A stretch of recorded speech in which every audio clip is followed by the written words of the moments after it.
All right, I'm going to go ahead and call this meeting to order. This is a special meeting / public hearing of the governing body of the city of Devine. It is the 14th day of March, 2023 at 6 p.m. We're here at the George S. Woods Community Center and all council members are present. Let's go ahead and get to the item that we're talking about tonight. Public hearing on a bond election as follows. Proposition A, the issuance of... Are these speakers supposed to be on? Yeah, because we We can't hear a thing. I'm sure they are. So they're facing the wrong way? Can you hear me now? These ain't working. These aren't. Okay, it's these up here in front, Denise. Okay, mine was on.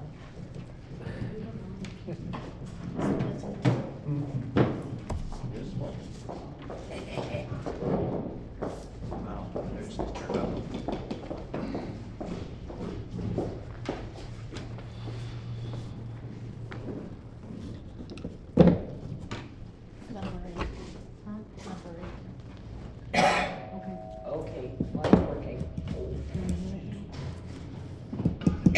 So that one's working. No.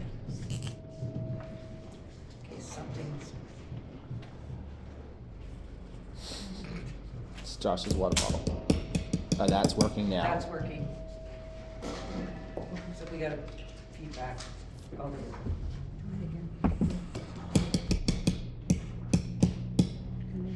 Can y'all hear that? Say Yeah, we can hear the tapping. It's the voice that's not carrying through. Yeah.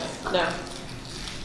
I don't know if it does. I can't hear. I haven't had games, so I guess I shouldn't be answering. No, I'm hearing you, so.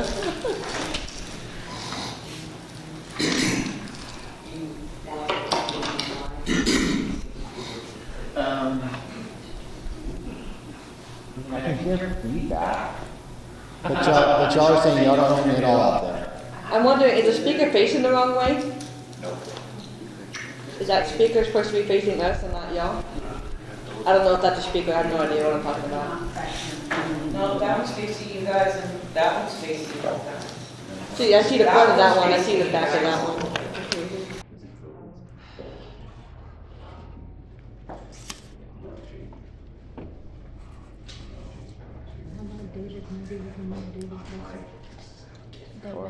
Can y'all hear me on this one? We can hear you, like, your actual voice, but it's not coming through.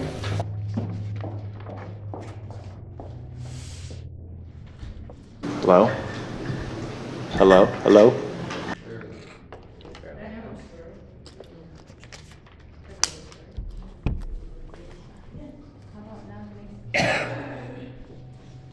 Hello? Hello? Hello? Alright, well, Talking in your normal voice and see what happens. a little Testing. farther away. Hear me Testing. now?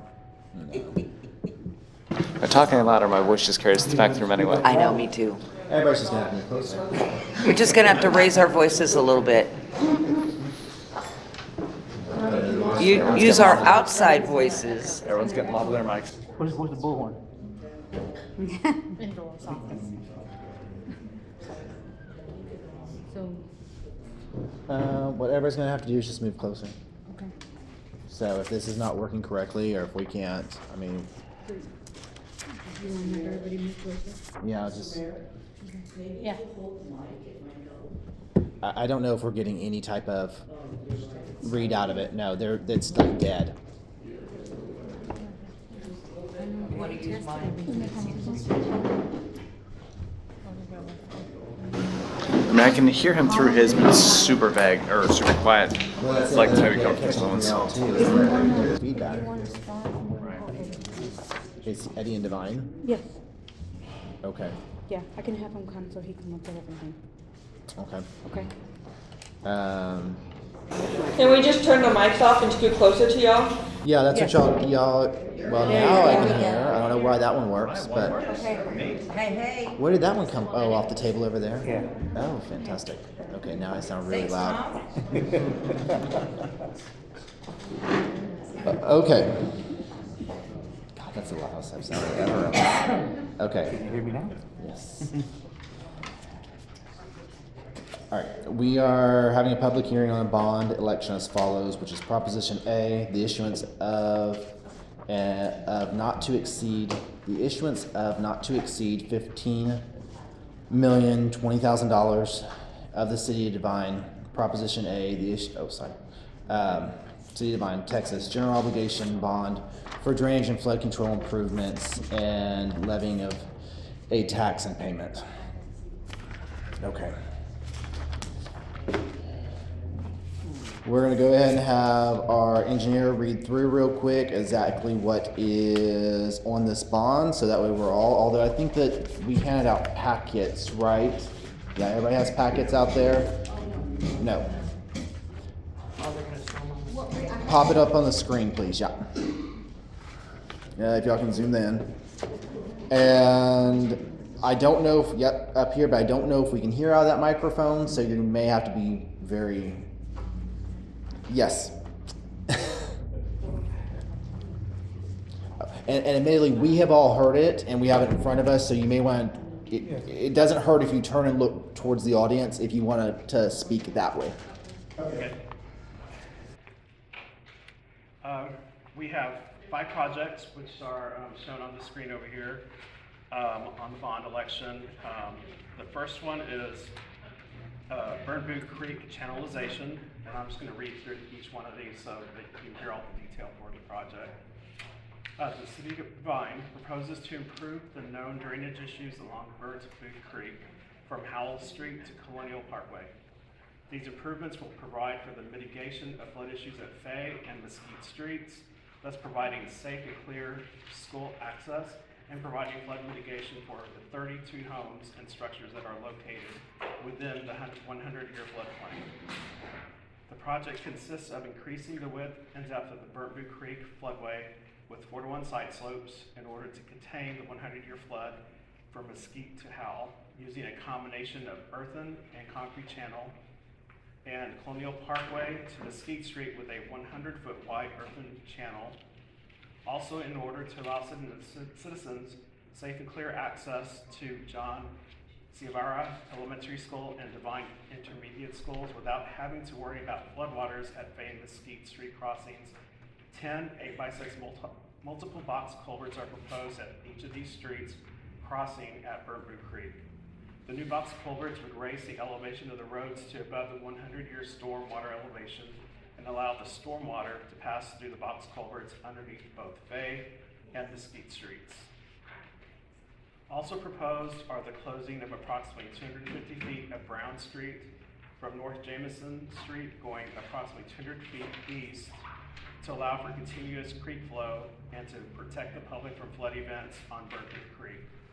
Also proposed is the closing of approximately 150 feet of Hanley Street from South Jameson going east.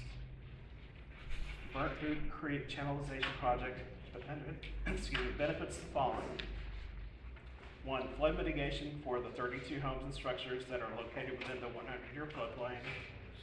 2, drivers that utilize Fay and Mesquite drives between Windy Knoll and Warhorse Drive. 3, children that walk to school using Fay and Mesquite drives between Windy Knoll and Warhorse Drive. Now I'm going on to the second project. Excuse me. Maybe move a little closer to us so we can hear a little better. Okay. Thank you. Our next project is going to be Colonial Parkway to Leibold drainage. This known drainage problem will improve with construction of a new storm drainage system, which will begin on Leibold at the alley between Hickory Highway and Mockingbird Lane. Thence, new box culverts will continue south along Leibold and turn west onto Mockingbird Lane for approximately 200 feet. Thence turn south between lots and cross an alley to Monticello Circle. From this point, the proposed new storm drainage box culverts will continue along Monticello to Colonial Parkway, at which point the new box culverts will go west along Colonial Parkway and tie into an existing underground storm drainage system located on Colonial Parkway near the alley between Monticello Circle and Mockingbird Lane. The existing storm drainage system on Colonial Parkway terminates at Burnboot Creek. There will be street reconstruction where the new storm drainage system will be constructed. This project will benefit homes, structures, and anyone driving along the following streets: Redwood Way, Hickory Highway, Mockingbird Lane, Hermitage Loop, Azalea Avenue, Mount Vernon Drive, Leibold Drive, Monticello Circle, Fox Run, and Colonial Parkway. The next project on the list is Crouch Windy Knoll Drainage. This known drainage problem will improve with a project which will address flooding occurring at the Windy Knoll, Bay, and Crouch Street intersections. Crouch Street will need to be reconstructed in order to collect the stormwater and drain it into new inlets proposed on Crouch and Windy Knoll. Storm drainage improvements will then continue on Windy Knoll and tie into the existing storm drainage system on Fay Avenue. The existing water mains at the Windy Knoll Crouch intersection and the Windy Knoll Fay intersections will need to be adjusted to accommodate the new storm drainage box culvert locations. The Crouch Windy Knoll drainage project will benefit the following: 45 home structures along Fay, Windy Knoll, and Crouch, drivers that utilize Fay, Crouch, and Windy Knoll, and school children that walk to school using Fay between Windy Knoll and Warhorse. Lastly, the last project we're going to talk about is the airport drainage. This drainage project addresses known drainage problems at the airport property, which includes the airplane parking areas and taxiways. These areas will be regraded and reconstructed to allow stormwater to drain out of the airport property. Stormwater will be directed to a new concrete channel in which the stormwater will exit the airport property. Airport drainage project benefits the following: 10 airport structures, people who utilize the airport and its property, and 3, it improves the city's ability to attract airport-related business to Devine. Thank you, Chair. Do you want to get up and talk real quick about that? Hi, I'm Ryan Cunningham of Samco Capital. We're the financial advisor of the city, so want to provide some information on the cost of the proposed project. So $15,020,000 to do all of the projects. And so for our analysis, what we used, bonds will be paid off in 20 years. We assume taxable value in the city would grow for 5% per year for the first 5 years, and then for 2% a year out to 2043. Assumed interest rate of 5%. The tax rate would increase on the interest and sinking, which is your debt service tax, by 34.1 cents. So on a home value net of exemptions of $125,000, that would be $36 a month increase, or $426 annually to do all of these projects. Is that per person then? Okay, I'm going to go ahead and open up the public hearing portion of this at 6:13 p.m.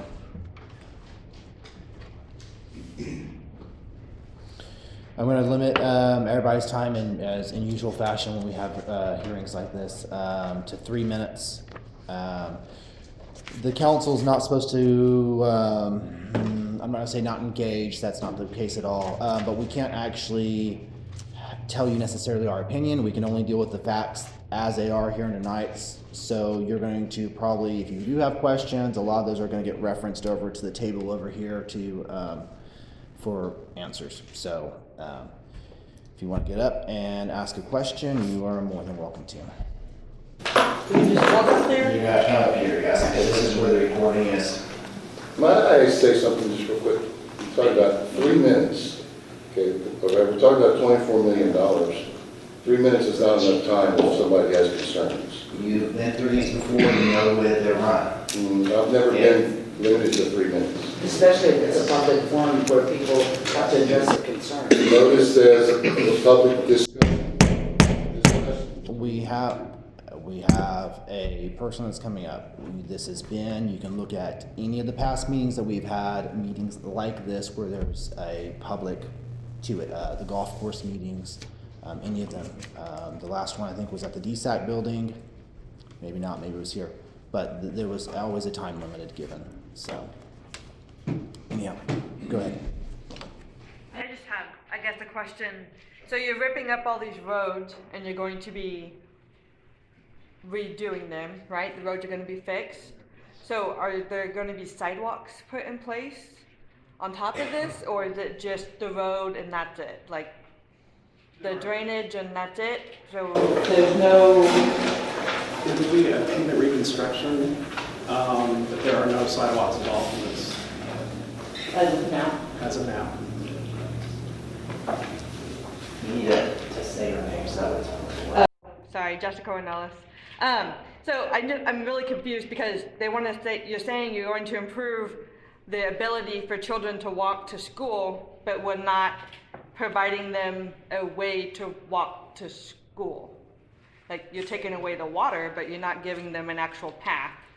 I don't know if that's something that was discussed or not, but I just think it needs to be.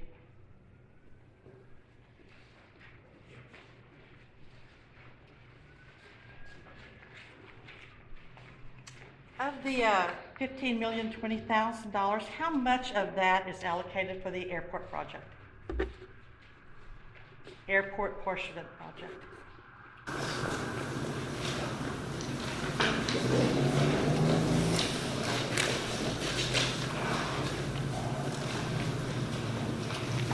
About 211,000. 211,000. Okay, thank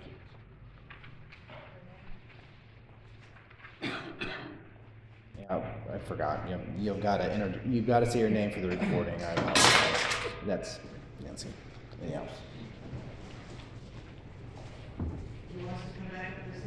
You're fine. We know who you are, but we really need to say the name for the recording. Just yeah.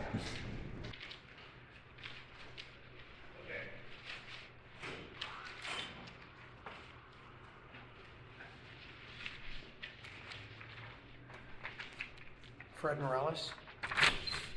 The drainage that's going to start at the northernmost portion, are those going to be square tubes in the ground, or are those going to be open conveyances of water? They're going to be under the ground. We will have storm drainage inlets at designated locations in the design plans, and to channelize the water to eventually end up into Berkeley Creek. So when you start at the north end of the project, how deep below the surface are those tubes going to have to be? It's going to vary depending on what kind of utilities we have in that area. We have to look at that. But usually, storm drainage can be 4 to 6 feet. And depending also on the slope and how we have to look at the elevation of the existing storm that's on Colonial Parkway, and then work backwards to make sure we have the proper slope to get the water out. So there are minimum slope standards. So there's no way to do it open where it's easy to clean and maintain? No. Inlets can be, because they have manhole openings, manhole cover on the inlets. But the actual drainage structure, no, there's no way to... There's no way to do it open. There's not easements or right-of-ways where you could just leave it open where it's concrete and the water can move down, and if something gets in it, you can get it out, or if debris gets in it, or people or anything washes in, there's no way to move the water and keep it open. Well, the way the water is going to be deposited into the storm drainage system is through the inlets, and you're talking about a 7-inch opening. And so only very small. It's all going to be hidden. Right. It's going to be small, dirt and maybe little rocks or whatever's there. But when you have your big storm events, that water is going to push everything out, and it'll end up in the creek. So when the water gets to Burnt Boot and gets to the elementary school, what's going to be done south of that to make sure the water can exit town, like through Zigzag and on through the south end of town? If we deliver the water to the south end of town faster than it's currently being delivered, is there going to be a problem on the south end of town that we don't have now? No, because we will be lowering the 100-year floodplain water elevation because of the improved side slopes, the bottom slope. And so our whole point is to bring it down so that, because there are 32 homes and buildings in the 100-year floodplain in Devine. And so that the purpose of this project is to bring down that water surface elevation, but as it goes through, that elevation is going to be the same as it exits and goes out. So there's not going to be a problem with water reaching the southern end of town faster than it is now, and there isn't anything in the project that I can see that widens or makes the waterway wider or deeper on the south side of town. Don't want to fix a problem over here and make another problem over here. Want to make sure that it gets the water all the way out of town. Oh, yes, it will. I mean, of course, we have the existing conditions of this area, because we have that, there's the other creek, I think is it San Francisco Creek? That's south, yeah. Yeah, they merge on the south part of town. And so when you do have these 100-year flood events or bigger, the backwater comes back from the highway and backs up. So in normal, like a 25-year storm event, the water is going to get out. It's not going to be affecting anybody. The water surface elevation will be lower than it is now, as shown by FEMA. And so unless we have one of those major catastrophic events, big events, hurricane, for example, everybody's going to be fine. And for the most part, most of the channel is going to be earthen. It's going to be smoothed out and widened. So that just in widening that channel, the elevation's going to come down. But you don't anticipate there being any issues in the southern part of town where the waterway is fixed, and as the water exits the north end of town faster because of the improvement, it's not going to be a problem where it backs up? No. The only, like I was telling you before about the other creek, these two creeks merge on the south side of town. Unless we have a major storm event, everything's going to be fine. I think my 3 minutes is up. Thank you. Your actual 3 minutes is, yeah, that was the last, so.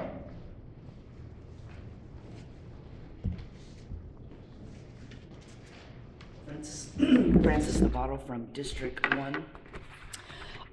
What will happen if a major infrastructure failure occurs and we're unable to use another bond for our basic water needs? If they're compromised in a way and we're left without water, since a current bond will cap us from accessibility to additional funding, what would we expect our water system, how it will survive if this is going to be capped for the next 20 years? The time limits for additional funding we're going to be out of. So if you can imagine not having a catastrophic event, because that's pretty much what you're saying is we're trying to avoid that, okay? What about our infrastructure? What situation, how's this going to be handled? Is there a plan in place before you start doing this? I mean, because you're taxing us the maximum amount allowable by law. Yeah, So where does that leave yeah, I'd be glad to citizens? address you. So this, the general obligation bonds here are supported by taxes and for these drainage projects. But the city, under the laws of the state of Texas, has other avenues that it can borrow from, other borrowing mechanisms. So for utility system debt on the water system, it could issue revenue bonds that are supported by, not by taxes, but by revenues from the utility Why system. have So we not used that before coming to the taxpayer? I mean, don't we have a grant writer? So you have some, yeah, you have some other financings, but it's just, and there's also certificates of obligation that you could issue that would be levy a tax or utility system revenues. But for this specific project, the council is elected to take it to you, the voter, to decide if you want to have these projects or not and have it funded with tax. I mean, it would have been nice to hear this letter sent out to the community to prepare them, for them to get an idea, how are my taxes? Because it doesn't matter if I'm in District 1 or out at the golf course. It affects all of us, and probably more them than it does our side, because those houses are much more expensive. You know, so that tax rate, when it hits your pocketbook, it's a whole different ballgame, you know. So in my next question, if you don't mind and indulge me, we keep getting an increase in water. You know, we're having all these issues with lines and water and broken mains all over the place. Where's all that money that we've already been doled out to this community by those grants, by the Texas Water Board? And I mean, you've got a big old sign there. Where's all that money? Why can't we use some of that? That's actually not related. I mean, no offense, but that's not related to what that was a different meeting with a different discussion. I know what you're saying, Okay. but the money that's for the water line project, that's been 5 years ago. Yeah. So that's already been, that's a But different. it just feels like we're getting deeper and deeper in debt, and we can't even handle basic needs around here. I mean, you know, my water's been cut off I don't know how many times. You call up there, you can't get an answer. We'll let you know. There's no phone call back. So it gives the consumer or the customer or the community a little bit of pause that something's, you know, amiss here, because, you know, okay, so now you just corrected me. That belongs to something else. Okay? But if we have a grant writer on staff right now that's getting paid, why are they not writing more grants? I mean, I think that's important. Let's pick the pocket there, you know, before we pick our pocket. Because I can't imagine my taxes increasing any more than they already have. And I'm on a fixed income. I encourage you to come out to more meetings. We do address these things regularly. I have been. Thank you.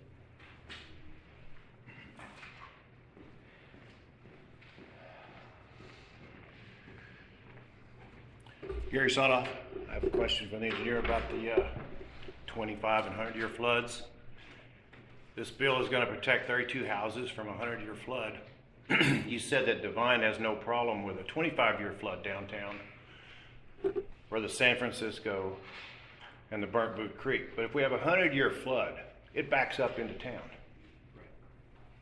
Why don't we take care of the whole town instead of 32 houses for a 100-year flood? It seems to me that the priority of, I guess what I'm asking is, how do we decide that these flood problems are more severe than every time we get a good rain, downtown's flooded? What's it, Upson, what's the street, Canal Street? That's not the real name, but on the other side of Columbia, that all fills up with water and the entire community suffers from flooding. Not just one neighborhood. Why isn't that a priority? I appreciate the tough line of question. I don't think JR is the one that necessarily picked it out. He simply provided the engineering for the design project, correct? Okay. Well, it still seems to me that you're creating better flow up top, and in a real big flood, you're gonna have a bigger flood downtown because it can't get out at the bottom end. That's just my concern. At some point, it won't be the meeting tonight. But to quickly address the reason why the projects that were picked, dates back to information that we've had. Going through files and going through folders, we were able to find some of these projects with documents dating back to 1961. I think we're all aware of what happens downtown. Has a lot to do with the state and TxDOT helping us, which I'm not gonna say anything there, but we have documents, dozens of documents dating all the way from 1961. There's references back to 68. There's all sorts of stuff, and that's why part of the projects that are here have a history that dates back more than 60 years. So that's why they were picked, and they were ones that council had inquired about in the past, because the documents I'm referring to are typically council meeting minutes. So, anyhow. Okay.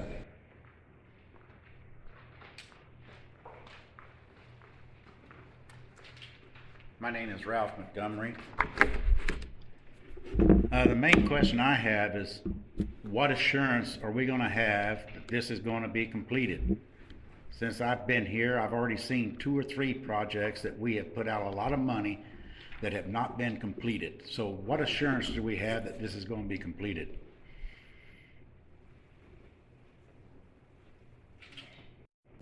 Correct me if I'm wrong, but we have requirements to use the money if the bond gets passed, yes? Yeah, there's requirements for how the projects that the money's going to be spent on and all of this, so that is included in this. Then what happened to all that money for these other projects that were never completed? What happened to that money? I can't address that. I'm not aware of that. I think you said in a previous meeting, if we don't complete it within 5 years, we have to pay it back? Well, you have to pay back the borrowed money regardless, but the expectation is that all the funds will be dispersed within 3 years. That's the IRS expectation. Oh, okay, but we don't have to pay it back within 3 years. It's just an expected. Yeah, exactly. You'll spend, so like you go issue, it's 15 million, 20,000. You'll spend 15 million, 20,000 within 3 years for the projects. So to Mr. Montgomery's question here, what are the implications to the city if we do not complete the project within 3 years, or I guess? Yeah, if it took long, so 85% in 3 years, I mean, there can be some exceptions, but that's the IRS has teeth in that to make sure that happens. So if there were circumstances that were dragged on a little bit more, depend on the scope of that, but it's really the expectation that within 3 years of the funds being received, that all the projects would be completed. That's what happened. So if it's not completed, we still expend all that money and it's not been completed. That's what I'm asking. What assurance? I mean, there have been instances where with, cost escalations where, you've seen where with the price of costs going on, certain school districts where they thought a project would be X and then the cost ended up being way more when they got bids, and then they went out and needed to issue more bonds, or they had an additional election and it was unsuccessful. So there are those circumstances that could happen. It's not often that happens, but the expectation is that within 3 years, all the funds received would be expended for the approved projects. Even though the project wasn't finished. We're looking at a couple projects that I can name right off the bat. One of them is the water line project we had going down Libo and all through there. That was never completed. It was stopped. What happened to the money to that project? Are you referencing the water line project that we're currently? No, I'm talking about the one that we had going down Libo and all that. What year was that? Last year. The one that we're currently working on. Okay, what happened to all that money? Where the guys are out working right now. That's how come people keep losing water over in District 1. Because they're working on the lines in District 1 right now. They're not over in District 4 or 5. What about the golf course? What happened to that money? That money was used in the golf clubhouses completed, but again, I don't. That's not a bond. What we're talking about tonight is a bond. And as far as I know, correct me if I'm wrong, Dora, we have never, as long as you've been here, we've never actually done a bond. Yeah, so Not to put on the ballot. The last thing we've ever put on the ballot was the sale of the gas. When we own the gas. Right, but not a bond. So 36 years, we've never actually had a bond.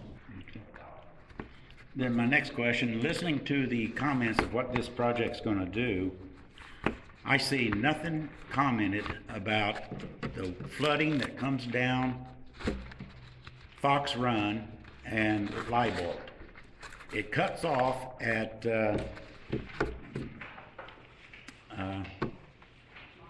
Mockingbird. It does not go past Mockingbird. So what happens to all that water that's coming down? Plus, we have two instances where people have built concrete out to the road, and the water is just going to back up there more than what it has in the past and come right back down the street. And nothing is set up to take care of that water. We have a map here in front of us. JR, do you want to go ahead and discuss where the drainage intake point is? Sure. Like I say, it cuts off got it on that. yeah. Not Monticello, but it cuts off at Mockingbird, which is where it ends, and it turns to the right at Mockingbird. That does not help the water that comes down Fox Run or the water that comes down Liebold. This drainage system that is designed, it's designed based on the contours, and I don't want to get into the engineering portion of it, but it is we break out little drainage areas within the city, and we design within those smaller drainage areas to get the water out of those areas. This system is designed to take that water out. But it's not gonna take it out of my house. It's going in my house right now, and it has been for now going on 3 years. It's flooding my house every time we have a big rain. Well, that's what this project is going to be addressing, the flooding issues in that area. But it's not addressing anything south of Mockingbird. And my time's up, but I would like to make one comment. The city has the responsibility for water along our roads, highway, however, we cannot do anything about water damage or personal residential property. I think that's bullhorn. You have the capability of doing that, but you're ignoring it. And when you talk about my place, the only thing you've ever come to me with is, well, I can't find any documentation of that house being certified to be built. And that upsets me immensely. Mr. Montgomery, Mr. Montgomery, if you don't mind, I'd like a list of projects, so that way we can do some research on that.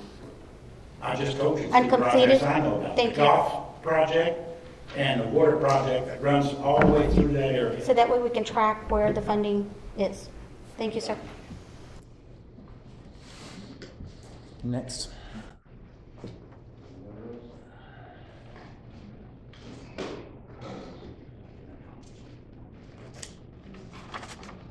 I have to be super quick, apparently. My name is Butch Cook. I live here in Devine. First thing, when we're talking about $24 million, I have seen previous literature that the designs that you've had, whatever, were projecting for a 100-year flood. Is it still the same? Any changes made? No, the design for any kind of storm drainage structures that we build are for 25-year storm. It's just kind of like what the city of San Antonio does. We cannot design for a 100-year flood. Oh, okay. It's going to be. I've seen previous literature from you that said 100-year flood on it. Well, it does talk about the structures and homes that are in there. Okay. That's why we're doing this, to Okay. lower the. All right. So, if we're going to spend $24 million, okay, because it's 15 million plus, according to your chart, 9 million in interest over 20 years. It would seem to me that it must be quite comprehensive and also involve life-threatening situations and things that have happened. I've heard of none. Even back in 2011-12 when we had 8 inches in 2 hours, okay? My shop got flooded, yes it did, but hey, 8 inches in 2 hours is gonna do that. Our whole town was flooded down here. We survived it. I don't mean to dismiss the threat of bodily injury to anyone, but we haven't had any. That's number one. Once again, I'm going quickly, okay? You mentioned going back and checking council minutes. Okay, well I did too, and they're all posted online if anybody wants to check them out. They're archived. I went back 4 years, 2019. During all those council minutes, only 3 agendas, regular meetings, had anything mentioned, posted regarding drainage, and one of them was Mr. Montgomery's, okay? Only 3 in 4 years, all right? And of those 3 agendas, there was 6 total items, of which at least 3 of these aren't even on these plans. So they went before you to council, had their issue, and it's still not on the plans. Okay, moving on, okay? $24 million. Why the rush? This thing was rushed in incredibly quickly, 2 short notice special meetings, just so it could be on the May ballot. What's the reason? Anyone? We were aware that we were going out for this. We had this discussion back in October, November.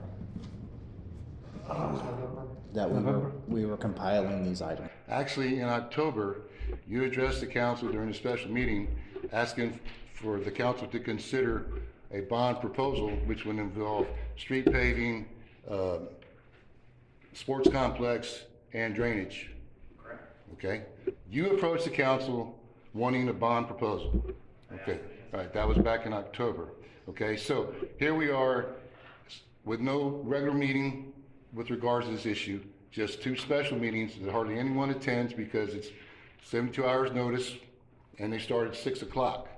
Okay, moving on. You posted that this project will max out our tax rate for 20 years and also not allow us to do anything substantial in the way of community improvement for those 20 years. Why would we want to do that? That is up to the voters to decide. No. See, you guys presented this for the voters. There's an inherent trust that it's been researched and so forth, and that you approve of it, which is why it goes out for a vote. So why would we want to max out our tax rate and our ability to improve other things for 20 years? Can I say something? As long as it doesn't go into, as long as it doesn't go into personal opinion. I'm not going to start an argument. I'm going to say why. All of these projects, I know we've discussed maybe an informational, maybe it's not on the agenda, but we've talked about them for many multiple times. However, we as a city don't have $15 million to do this project. And these projects we get asked about a lot. It's not just flyby that we came up with them. So we're giving it to the residents to decide, do you want it done? And this is the cost. It'll be, our tax rate will go up. Every single project you got listed on your wish sheet. You can do that with every single one. Same thing you just said. Moving on. Okay, so. Stop and correct there. I'm not even running your time. Thank you. So that's not true. We have a cap that we cannot exceed. If you saw the wish list, you know the wish list is like $91 million or something like that. There's no way to approach all those items at one given bond election because it isn't. We only have a cap of so much that we can do up until that point. So the council had to make a decision on which items they wanted to move forwards with. I completely understand that. But you could do this with almost anything there is. Okay? You could have done it with the sports complex. It's under 15 million. Okay? You could have thrown that out there as part of another bond proposal. You could have gone on and on and on. But you guys got to narrow it down and make it substantial. Okay? Now, one of the big things our city needs to do is bring in business that can help sales tax revenue to this town. Okay? Clearly, if we max out our tax rate and so forth, no businesses are going to come here. Why would they want to pay that kind of tax on their property, on their inventory, and everything else that a business has to contend with? Okay? As a matter of fact, some of them may have to leave here because of the tax rate. Okay? And one last thing, since I've been buzzed. Okay? Talk about the spreadsheet that was talked about a little earlier. That is based on a 5% annual increase in your property valuations. 5%, extremely moderate at this point in time and in our county. Okay? It is projected that maybe up to 20% coming this next year for taxes. So there you got incredible taxes that citizens are going to have to pay. Okay? And your spreadsheet is a 5%. So you look at it, you got, my house is $150,000, but I'm going to pay $600. That's $50 a month. Well, it's going to be more than that when the evaluations come back in. It's going to be considerably more. Okay, so that needs to be mentioned. Okay, and then now one other reason why to wait, why you're rushing it through the May, and I didn't get a good answer. Okay, you could have waited till November when more people vote because that's just the way it is. Okay, and if you had waited until November, you would have known what the tax figures are going to be for next year because they're going to be released at the end of April. Thank you. Go ahead. Just a couple of factual matters. So the city could go up, this is talking about increasing the tax rate to about 43.5 cents. It could go up to $1 under Texas law. Now, as a practical matter or not, so I wanted to clarify that. And then these projections too, if the taxable value goes up more than 5%, it would push the tax rate down because the rate wouldn't need to be as high to generate the revenues to support it. So there's an inverse relationship. If the property values go up, it would push the rate down if it was more than 5%. So does that happen automatically, or does that have to be approved by? That happens as a function. So what happens is when the truth in taxation sheets are done before you set the tax rate, July 25th, the certified taxable values come in for the appraisal district, and then there's a line on there, you put what your debt service payments are going to be, and then that's a function of what the certified value is. So, and on the converse, if taxable values go down, it pushes the rate up, so that's the way. Well, I didn't get to mention that either because I had to cut it. Yeah. So anyway, what you're saying is, once again, all the more reason to have public meetings before it gets on the ballot, okay, is that if we ask for 15 million, okay, we sell bond for 15 million, okay, and it comes in that my tax rate doubles, I got a homestead, so I'm capped at 10%, okay, that will automatically be adjusted on the money that I pay on tax, or does it have to have other bureaucracy to take care of it? So it comes in, it's based on what the total certified taxable value of the city is, which the appraisal district does each year. July 25th, it comes in with a figure of what it is throughout, so that then, you know, the homestead exemption of these things throughout different places, but it's based on what the taxable value comes in. Now, we estimated 5% over 5 years, which you correctly stated, so could it be more, could it be less? Definitely, we try to use, you know, and we ran interest rates at 5%. Could be higher, could be lower, but just a snapshot of where we are now, and we try to, you know, at 5%. So there are some moving things with this, but I just want, you know, as far as the max set, you could go up to $1 on the interest and sinking fund, which is a practical matter, is maybe a different thing than what legally you would do is being maxed out. So I just... And a tax increase, that just refers basically to debt service, correct? Correct. Not the M&O fund, maintenance operation? Correct, not the M&O, and as you know, as the maintenance and operation goes up with compression with the new law, that gets pushed down if taxable values go up a lot or not, but correct, I'm just speaking to the interest and sinking tax, not the maintenance and operation. As you know, it's limited to how much it can go up as well. Right. Okay. Thank you much. Thank you. Who's next? No, you still have like a minute and a half or something like that. Go ahead and say your name this time. Nancy Sawdoff. I have two questions. One would be about grants. Like in school systems, when you put in for a grant and you have responsibilities, whether it's cost or what you're supposed to do, if you do not fulfill those responsibilities, like you said, the money would have to be repaid, just like the school districts. But does it, like the school district, impact the fact if you can get another grant or not? If you do not complete other grants? Well, I mean, I understand your question. This isn't necessarily a grant. This is a bond issue before the future opportunities for It grants. says, well, it's going to be future opportunities for bonds is actually what it's going to be, for bond elections. So do you want to address So would it affect that future? So, sorry, can you repeat that again, if it wasn't? For example, if you get a grant in a school district library or something, and you do not fulfill that, and you have to give the money back to something, then when you put in for another one, that is kind of a mark against you, so you may not be able to get the full amount or what you need. Is that the same thing with bonds? I mean, you're correct. I mean, a grant, if it wasn't utilized for the proper purposes, but for this, I mean, there's legal restrictions. I mean, there's covenants that are signed in the federal government, because if it was a successful election, these will be sold tax exempt. So you got the IRS involved. You got a lot of people looking at this. So if it wasn't done, you know, for the proposed projects, or there was something like that, then there would be repercussions for that. But you could have trouble getting one the next time. You could have trouble, yeah, and there's things that the federal government could come in and do. That's my question, Yeah. thank you. The other question I had was, and I know nothing about engineering, but when you go and you're doing all the projects that you're needing to do and you're digging up this and that, the streets, what about whatever happens to the infrastructure, because it's going to affect the sewers, the lines and all that, will y'all be fixing that? Is that part of the money that y'all will be responsible for fixing whatever is going on? The roads will be put back in place, the sewer system, or whatever you tear up will be, I don't mean tear up, I don't know what other word to use.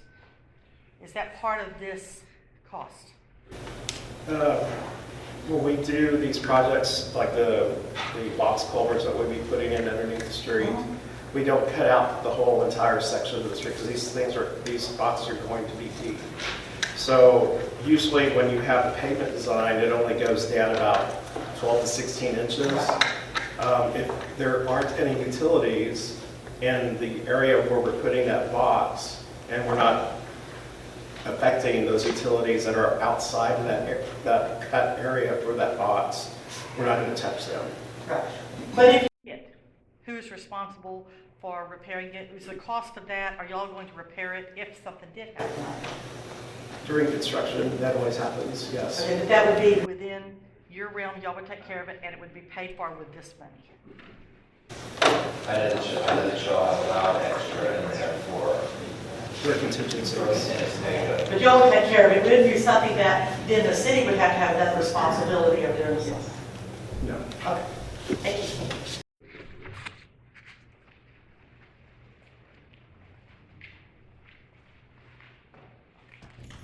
You're about the same. You got about a minute and a half, 2 minutes. My name's Jessica. So they were talking about the bonds and the caps on the bonds. So is there a reason we can't put both the sports complex and this on there at the same time? There is. We would exceed the $1 per evaluation. Oh, let me look here. I've got notes in front of me. And I don't mean doing both bonds at the same time. I mean having the city vote on which ones they would rather do. Yes, because we can't take that risk that y'all approve, that the citizens approve both, and then we would go over that cap. So right now, But I mean, if you made it vote one or the other, I mean, you can't vote for both, so how would you? The what? One would have to win, in other words. Yeah. That's what I mean. It would be two separate ballot propositions, so it would be the drainage project Proposition A and Proposition B for the sports complex, but they could both pass or both fail. They're both completely independent of each other. Now, if they both pass, doesn't mean you have to issue them. It's basically, the Attorney General looks at it, if you don't issue within 10 years, they become stale and they would want you to re-vote again. So just because they get approved, you don't have to issue it that year, the next year, the third year, the fourth year. You could wait, but they'd be completely independent. It's not either or, you want A, or that's more of what, you know, a committee or something beforehand would do. But So I guess that's my question, is why the council decided the drainage over the sports complex, or what the reasoning is there. And then, sorry, my other question is, how much revenue does the airport bring in for the city of Devine? That's a different question for a different meeting, but we can get you that answer. So. I mean, because you're putting it in with this bond, Right. so is it, I guess, I don't need actual figures, I'm just saying, is it enough of a revenue for it to be put into this? Like, Give me a second. Is that something that we could get a estimate right now on, the revenue figure, or no? No. It's gonna be at the office with that paperwork there. Okay. We can get it for you. I mean,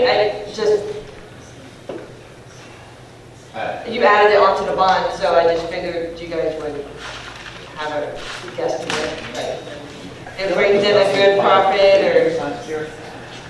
Again, that's a different. I guess I gotta pay itself off, like, I don't, you said to bring more people in, so then, did that help? You have to remember that the airport, because of what it is, we have to work with Textile Aviation, the FAA. We have certain standards that we have to meet out there. Some of this go when there's hazard mitigation, which is kind of what this is. We have to actually look at ways to fix that hazard mitigation. That's one of the reasons why it's on this bond. So, because we get grants and stuff are out there, and if we don't do what we're supposed to do, we will have to pay those back. So.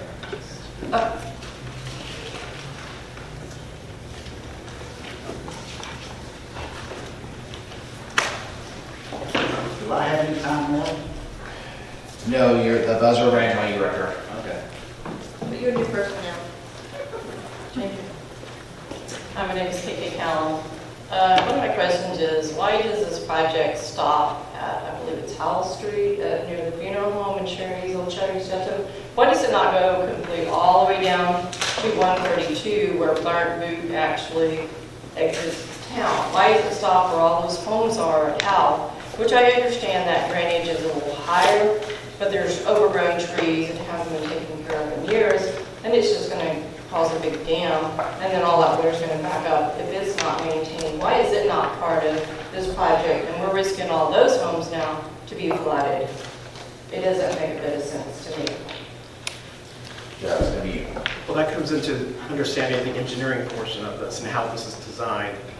I could, come and meet with everybody and have a 3-hour class on how I designed this thing. Now, I can't really explain how it's designed here. It takes too long. But it is designed to where the water surface elevation is dropped. So whatever the water surface elevation is right now, south of town, it's going to be dropped by 1 foot in Burkboo Creek. Okay, so these are new plans that you just recently did, or is this stuff your This father has been did around since 2000. 20 years ago, or 10 years ago your father created, or is this new stuff you just created? No, this is old stuff. Okay, so the pricing is old too? No, the pricing's up to date. So the pricing's up to date off of your father's from 10 years ago? Yes, because back then, I did all the drainage design using HEC-RAS and all the engineering programs that we use were designed by the Army Corps of Engineers. And that's how we design our creeks and our drainage structures, and we do backwater analysis and all kinds of things. And we haven't updated the creek since. I thought we did some different projects on it before, but anyway. And who chose all the projects for this? I understand when I was at the council meeting, everybody's like, what are these projects are? And there was little of information, just a bunch of financial information. Who chose them? If the council didn't know what they were going to vote on a bond issue, who chose these? Obviously, you looked through some minutes, Mayor, you said that, but was these all your choice as to what the sports complex, the streets all over Devine, or the curbs all over Devine, or this drainage project that you brought to your board? Was it all your choosing, or was it the city offices who chose these projects? They were on a list of projects that have been around for many, many years that were with our engineer. As you know, I can't necessarily choose projects one way or another. It has to go before council for a vote. So what you see here tonight was voted on by council. So when you brought them to the council, it's your engineer had a list and said, Cory, these are what you need to put before your council? I didn't pick. You didn't pick? No. So who did? These were off the years and years of information and documentation that we had. So there's a whiteboard at the office that says all the projects that you along with complaints that we've received over years and years. Like I said, some of those documents that I have, they reference right next to Mr. Montgomery, 2 houses over, complaint 92. He references complaining all the way back to 1968. So these reference complaints that are very old. There was a big meeting. You mentioned a big meeting. We did have a big meeting. It was about 2009-ish. That was when we had the flood stuff that we had to update our maps. I guess it was 2009-ish. I know there's like 4 pages of nothing except your dad talking about it. And so it was an emergency until now. From 2009 to 2023, now it's an emergency to have emergency meetings? Emergency meetings, we haven't had emergency meetings. You had these emergency special meetings. They're special meetings. They're not emergent. We have to have special meetings because they have to be done within a certain time period to actually make sure it's on a bond. I mean, Dora can explain that to you. We have a timeline that we have to follow. Well, I understand timelines. It was just all of a sudden, poof, here it is, and we got to get an election. And Richie tried to say, well, can we have some time to think about this and put them in November so we have more discussion?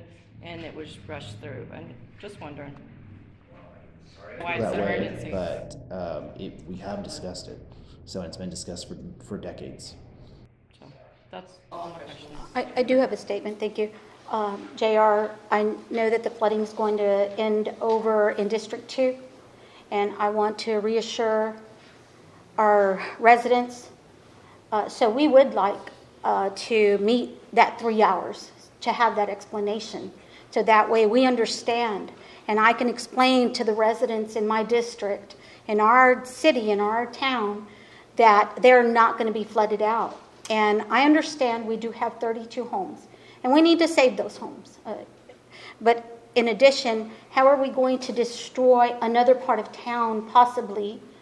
I know that you use the software from the Army Corps of Engineers, but have they come to actually visually see? Has the Army Corps of Engineers come to give us some advice so that way the flooding does not happen in District 2? I'm just worried about them.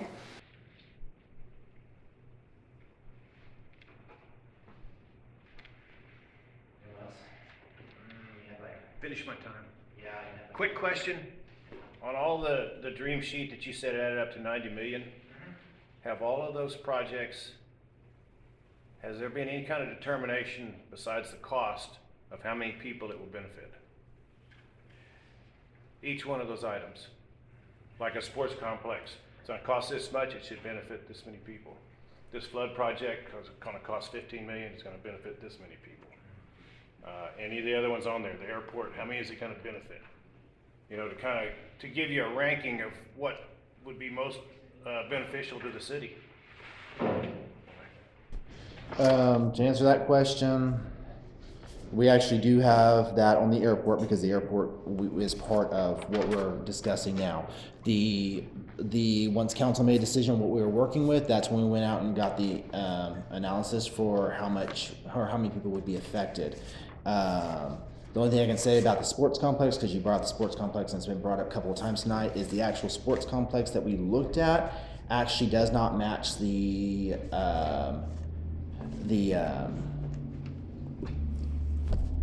what is the sheet called that the Parks and Recreation Board came up with? The priorities list. The master plan? Yeah, the master plan. All right, the sports complex actually did not match the master plan that was created by our Parks and Recreation Department. So had we gone with the sports complex project, we actually would have had to have had a different discussion because what we had in our master plan and what the sports complex were two different things. So, did you have some? Okay, I thought I saw you out of the corner of my eye. Okay.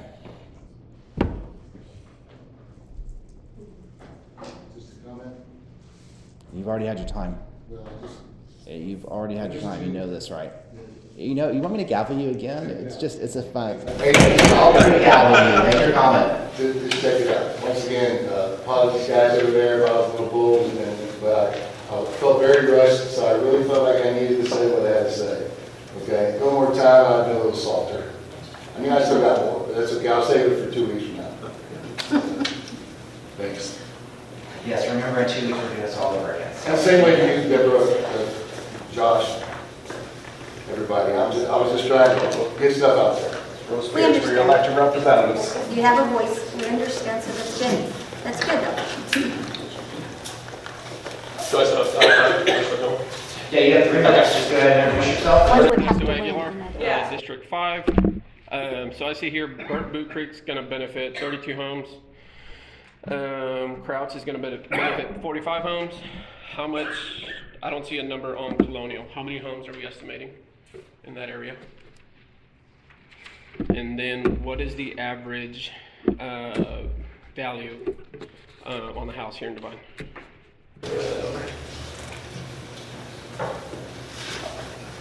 I don't have that number for how many homes will be benefited, but that is something that I can get you. Okay. And then what's the average value on a home in Devine? I don't know. Do we have? It should be from the county. Dora, do we have the update on the average value of a house in Devine? Of course, average isn't really. It would be more of because it would need to be specific to this neighborhood. It would need to be specific to the District 5. I mean, it doesn't show it with the report that we get from them, it doesn't show an average, it just shows across the board. Okay. It's just across the board, it is. And then how much is being allocated to the airport again? You said 280 something? 211. How much income is generated from the airport? Do we know? Again, we don't have that figure. They'll have to get it from the office. So that's, like I said, we've talked about the airport in the past. That's going to be a different, kind of a different discussion. But can you state your name again because they were not able to catch it back there? Ernesto Aguilar.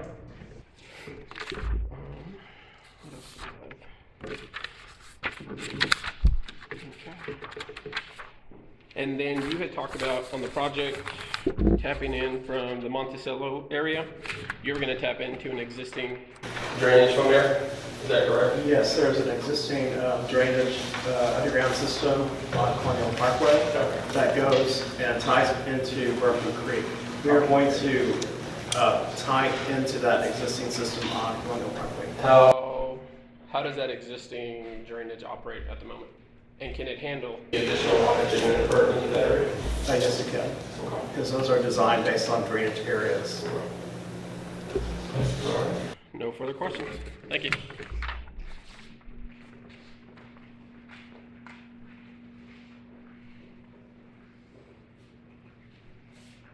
I have two questions, but it doesn't have to do with that. Well, then it's not tonight, just. Well, it's just, if we're up there, we have 3 minutes.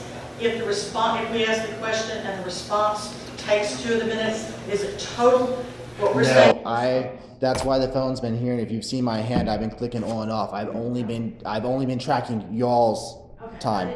Technically, you have about 8 seconds left on your time. Well, good. Are these going to be published online and in the paper for the voters to see? I don't know what the state requirements are, but I'm sure we can put them on our on our website. A lot of people don't have computers. They could watch it. Can we That's my also, change as well. can we also It'd be nice if make it a was. request if we put it not just online, because sometimes the system, can't be reached. Can't we just put it in the paper? More people pay attention to the paper and online paper. Can we just make the request to have it, put on? We can do that. This is good information. I would love to make all of it very public. From the budgetary concern, I would ask that you folks go to the city office and request a copy, because publishing all that in the newspaper would not be an effective use of taxpayer money. They said she'll do it. Okay. But if you're asking your voters to vote for $15 million compared to the cost, 24, whatever it is, that's the drop in the bucket. Thanks for your public service. I did have one more question, if you don't mind.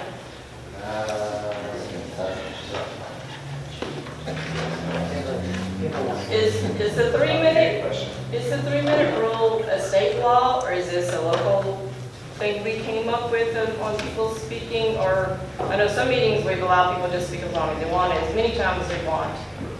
Not in meetings, not in meetings like this necessarily. When we've had hearings like this, you were at the one at the DSAC building that People were limited on time for that one. Well, I remember there was one in this building where people were allowed to get up as many times as they want on as many topics, and you even did a disclaimer at the beginning saying everybody could speak as long as they wanted to, or at least as Do many you times. remember which meeting that was? It was one of the ones where the budget and the golf course and all that.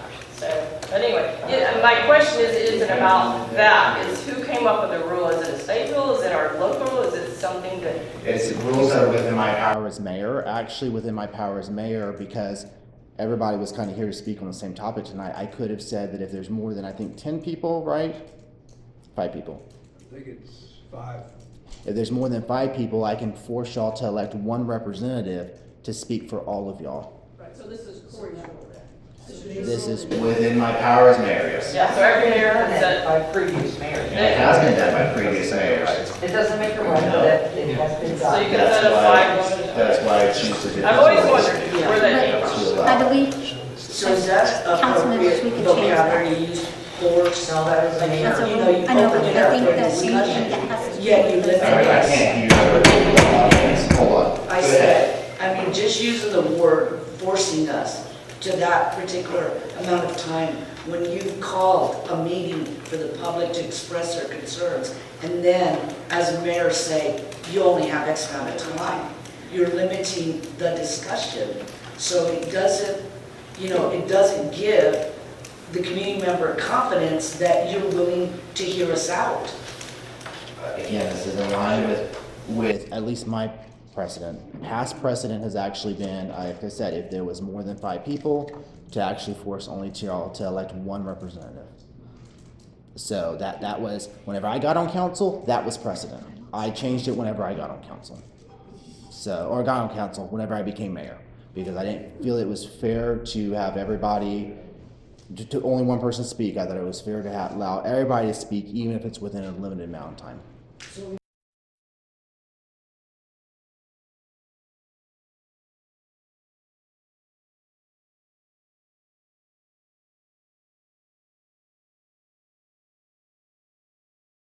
Which information are you referring to? I mean, if we're in a discussion, why are we being limited?